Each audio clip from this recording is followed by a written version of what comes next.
As we go along in each picture, we are learning more and more of how to shoot with digital technology. And action. It gets better and better every time we go to shoot a picture. The advances have been phenomenal.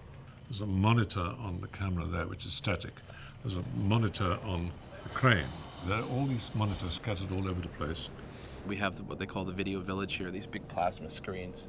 Every time we move to a different set, they set them up for George, and there's sort of a little theater of people out in front of it, and I'm one of the people that sits back there, and it's great for me. What he's seeing is what you will see when you see the movie. Thank you, Captain. Rest well, my lady. Seeing a larger size image is much more helpful because you can see detail. Not only is it just to see the camera angle and see what's seen and what's not seen, it's also from a cosmetic standpoint with C-3PO, even with R2, the reflections that you'd see and what you can get rid of. Also, the other thing that's becoming much more common is we shoot 2 cameras on Star Wars every day, all day long. Film cameras, of course, have had video taps for a while, but they tend to be black and white, and they tend to be on small monitors that only the director, who has to hunker over them, is staring into. If we were looking at a black and white image that big, we would miss all kinds of things that we see when it's this big and it's full color and high resolution. It's fantastic. It's just fascinating to know that you're working with somebody who's at the cutting edge and who's pushing that envelope. We're a little ad for plasma TVs here. But I'm envious. But it's great because everybody gets to see, you know, all the makeup people, they can see whether there's something wrong. They can actually see it and go and fix it. Every time we were looking at the screens, we could see all the imperfections, and we would fly up and, you know, as I say, sometimes get the scissors out, clip off, or a bit more product, and that's what it's all about. So, you want me to try the other camera in there? Okay, stand by. Video assist is a really cool job because you get to run around with a whole bunch of fun gear, and then we record the takes and we play them back and people analyze them. That was great. And it becomes a bit of an information management game. Action! They might go through a doorway, and then next week we'll film the other side of the doorway. So everybody will be asking me, get that stuff up we did last week so we can see who came first through the doorway. And I'll have to find the shot and get it up. Wrong door. Cut.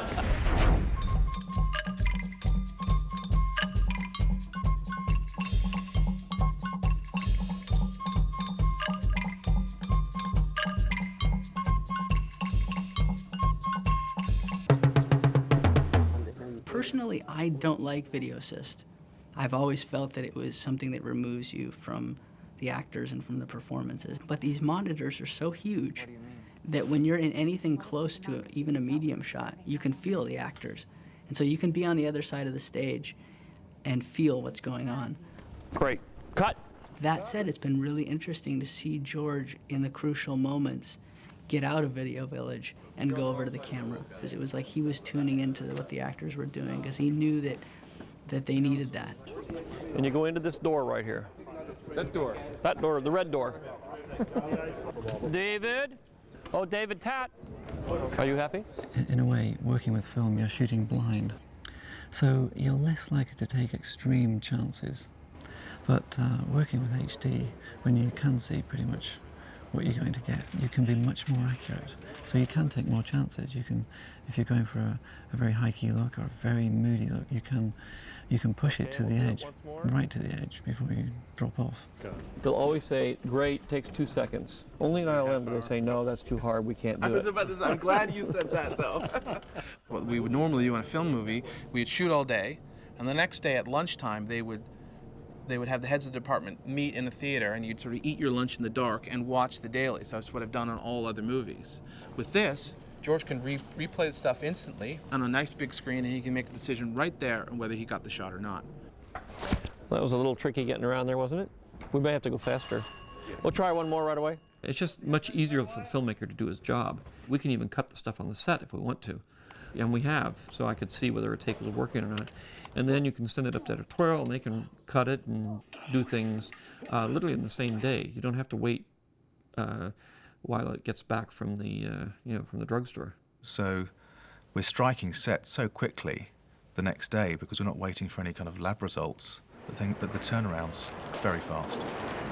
Because of the great technology that's happening here, it does make the days, in terms of the workday, a little bit easier on everybody. So, yeah, there is a kind of calm here. Good morning, Katie. Hey, Dad. Callum, could you go to the end mark for a second? Hi, how you doing? It's fine. Throw the counts.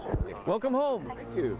Because of his love for it, he's trying to take it to another level. And now to come back on this film and see, like, the next generation, he's really pushed the limits of the industry to further the art of filmmaking. And action.